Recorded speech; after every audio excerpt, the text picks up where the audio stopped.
the go. This is Valley News Live at 9 on Fargo CW.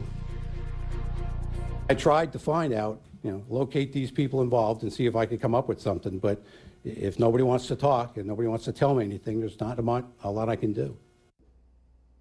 After a heated press conference in Valley City, police and citizens are concerned about how thorough investigations are when it comes to police officers.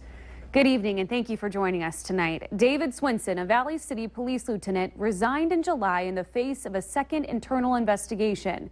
Now he's accused of having sex in a squad car and in the department's evidence room. Chief Thompson said since both people didn't cooperate, the allegations couldn't be proved or disproved, making some in the audience at today's meeting angry. Valley News Team's Giovanna Simic was there this afternoon and tells us why both police and citizens are upset.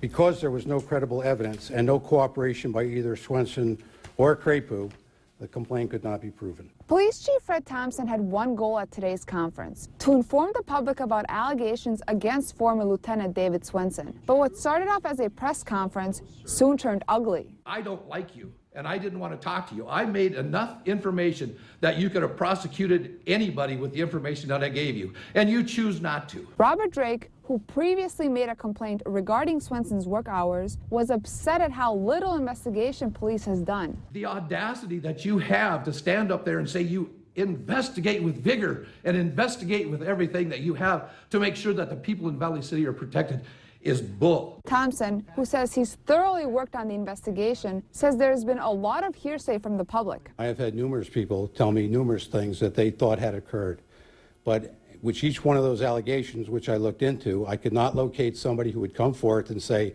they actually observed the conduct or they were involved in the conduct. He says that not even police officers are above the law. If you have an allegation against one of my officers or one of my personnel or any member of the police department, come talk to me. Tell me what you know.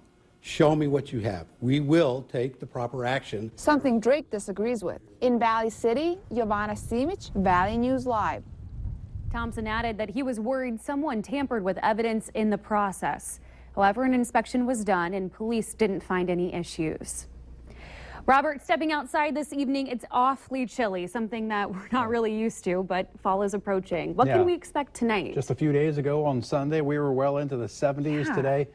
Only made it barely into the 50s, even colder off towards the north. Right now, though, with the breeze thankfully dying down in most locations, taking a live look outside on the CorwinAuto.com Valley Skycam. We've got a current temperature now here in Fargo of 49 degrees. It feels more like 43. Still a bit of a breeze, but those winds slowly subsiding, and they'll continue to do so as we head through the overnight hours. Down to 39 now in Langdon, 41 in Devils Lake, 43 Jamestown and Valley City, 46 Wahpeton, Fergus Falls, and in Detroit Lakes. Winds still on the breezy side, but again, they'll continue to slowly subside as we head through this evening, but still seeing gusts close to 40 miles per hour in Jamestown, over 40 miles per hour up in the Devil's Lake area. Cloud cover, we've got it. We'll continue to see partly to mostly cloudy skies across the north, decreasing clouds from south to north as we head towards tomorrow morning. Underneath those clouds, that blue there is in fact snow, and we could see some snow flakes in our far northwestern counties as we head through the next several hours. However, not going to amount to anything at all. Across the northern plains, that snow extends all the way back into parts of Saskatchewan. Saskatoon broke a 100-year-old record with their snowfall last night of 3 to 5 inches. They're adding about another half a foot onto it before all is said and done. For us, it's chilly, not going to be cold enough for any accumulating snows in our area. More snows in the higher elevations of the northern Rockies. Most of the rest of the country pretty quiet outside of a few showers and storms down in Florida. And speaking of storms, keeping an eye on Matthew. There he is, moving off towards the northwest. Has weakened slightly since a little while earlier this evening.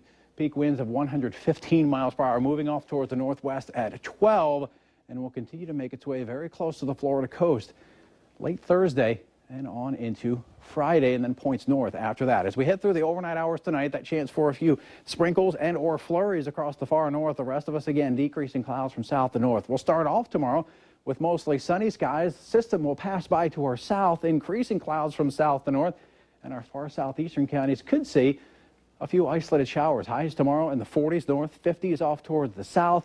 Here in Fargo, we'll start off with a frosty 36-degree temperature by lunchtime. We'll warm it on up only into the upper 40s by later on in the day. We will see those temperatures in the mid-50s. It'll feel a touch cooler now with a bit of a breeze, not as windy as today, though. Beautiful picture. Thanks for Linda for sending this on in. Awesome fall colors. We're going to use that at the background of our 7-day forecast. Some chilly weather over the next couple of days. Not to get down to the 40s on Friday with a chance for a few sprinkles. Back into the 60s, though, by Sunday and near 70 Monday and Tuesday. Beautiful photo. I feel like now is the time to really enjoy these fall colors because before we know it. Once we get to that freeze Friday night into Saturday morning, not only will we lose the fall colors, but we're going to lose all those mosquitoes, too. Oh, no, not those. Exactly. Thanks, Robert. Take a look at this. This hole in the ground was called in tonight as a sinkhole. It's located at the 1700 block of 49th Street in Fargo. Our photographer on the scene said the hole is about a foot wide, and fire crews say they believe the hole is due to a lot of the rain from the city that we got last night. Now, a further investigation will be handled tomorrow morning. Many people on the southeastern coast are preparing for Hurricane Matthew as ocean waves continue to rise and the highways are filling with cars. They're leaving states like Florida and South Carolina. Tonight we spoke with one woman, Laura Cannon. She used to live in Valley City, North Dakota, but now lives in Charleston. However, her parents live a little bit closer to the coast in a town called Bluffton. That's right in the midst of where the storm is expected to hit. And here's a picture of their boarded up home. As you can see, all of the windows and doors are boarded up. The family is still unsure if they will stay during the storm. Cannon says this is the first major hurricane they have experienced since moving from North Dakota back in 2000. She says it's all a little bit rattling.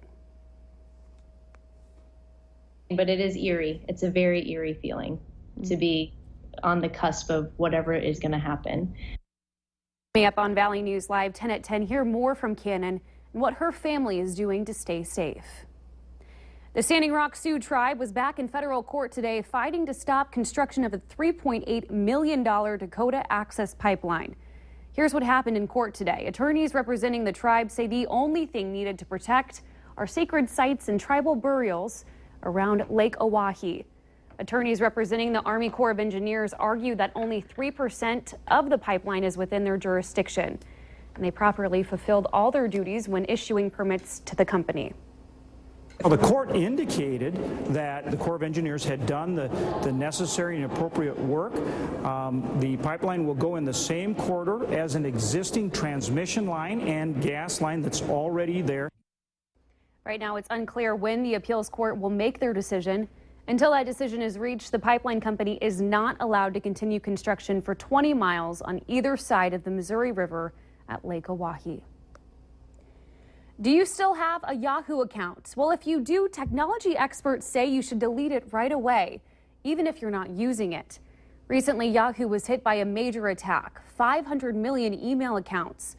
Now, Reuters is reporting that Yahoo has been hacking their own customers, adding that Yahoo secretly built software to search all customers' incoming emails for U.S. intel officials. Valley News Team's crime and safety reporter Nicole Johnson shows us how to get rid of that account and protect yourself.